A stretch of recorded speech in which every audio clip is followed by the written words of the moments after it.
This is properly amazing. Apple are currently holding their annual Worldwide Developers Conference in sunny California.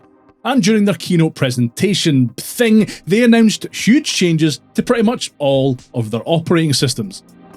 The biggest changes this year, though, are coming to iPadOS. iPadOS 26 brings loads of new visual changes, as well as a brand new windowing system, some proper file management stuff, and huge upgrades for creatives. Link in the description for a full rundown of all of that stuff. I downloaded the developer beta of iPadOS 26 to see if any of these changes affect music production on iPad and GarageBand in particular. And yeah, it's pretty crazy.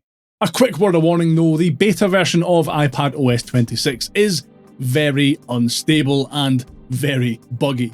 I honestly wouldn't recommend installing it to your iPad unless you're really curious, and definitely not if you're working on a current project or need to use your iPad for work or something.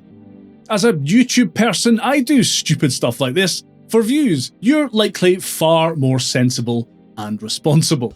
There is a likely far more stable public beta for iPadOS 26 coming next month, and the full release arrives in the autumn. So holding off for those is probably a good idea.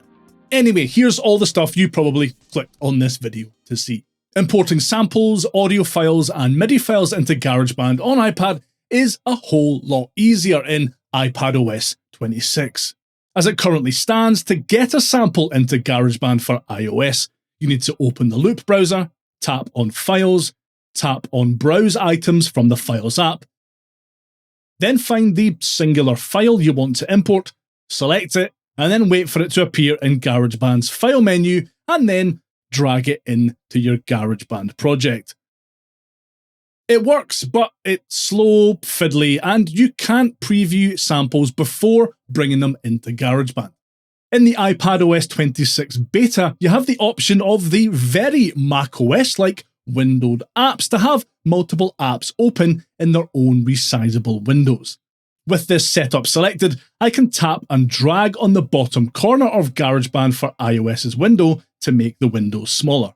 If I tap on the empty space, I can then open another app and have it open in its own window on the same screen at the same time. If I select the Files app, I can then navigate to a folder full of samples, for example.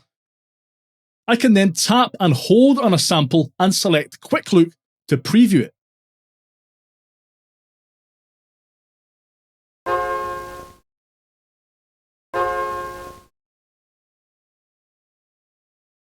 Then I can simply drag and drop the sample from the Files app window straight into GarageBand. I don't think I need to tell you how amazing this is. Now, like I said, the developer beta of iPadOS 26 is quite unstable. Doing this process sometimes seems to lock GarageBand up. I can't hit play or close the project. But I can use the new menu bar to get it running again. Swiping down or moving the redesigned pointer to the top of the screen makes the menu bar appear. Anyone who's used a Mac before will find this really familiar. Using the different menus, I can do things like open recent projects,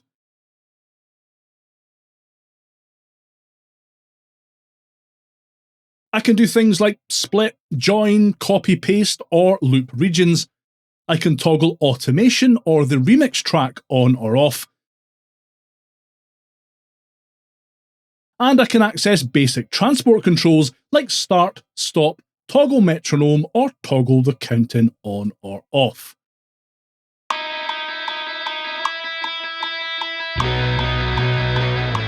I've said it a few times in this video already, and I'm going to say it again. This is a very macOS-like experience, and this extra control is something that not just GarageBand users, but iPad users overall have been crying out for years.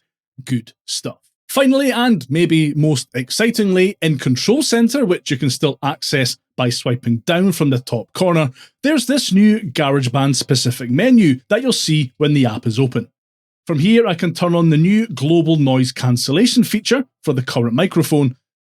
It apparently blocks out ambient noise, which could be handy if you're recording in an untreated room or noisy environment. It's probably meant more for phone calls, Zoom calls, things like that though. This is the standard sound, the standard microphone of me recording into the iPad's microphones. And this is what the voice isolation version of this recording sounds like. I'm not sure if that's any different. We'll find out when I edit. This is the standard. What's more interesting is that I can select what microphone GarageBand will use to record audio with. With this Audient Evo interface attached, I can tap on the microphone menu and select it, and the microphone I have attached to it as the currently active microphone.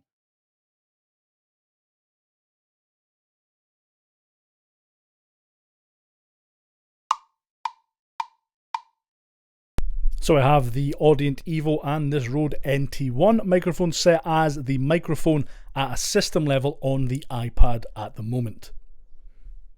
I can then jump in and change the mic to the iPad's built-in microphone on the fly.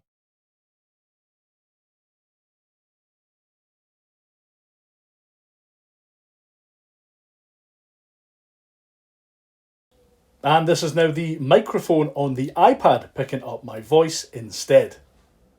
I need to do a bit more digging, but this looks like a proper system level audio routing thing. Just like Core Audio on, say it with me now, macOS. To me anyway, it seems like Apple is clearly positioning iPadOS 26 as the version where its most flexible device finally matures into something closer to a Mac, without sacrificing its iPadiness. I need to do a bit more testing and stuff, but all of these huge OS changes seem to be really good news for those feeling a little bit restricted by how music production currently works on the iPad. Let me know your thoughts on the iPadOS 26 beta and whether you're mad enough to install it on your device down in the comments. And for more iPadOS beta stuff and of course GarageBand focused content, make sure you hit that subscribe button and the wee bell while you're down there. Cheers.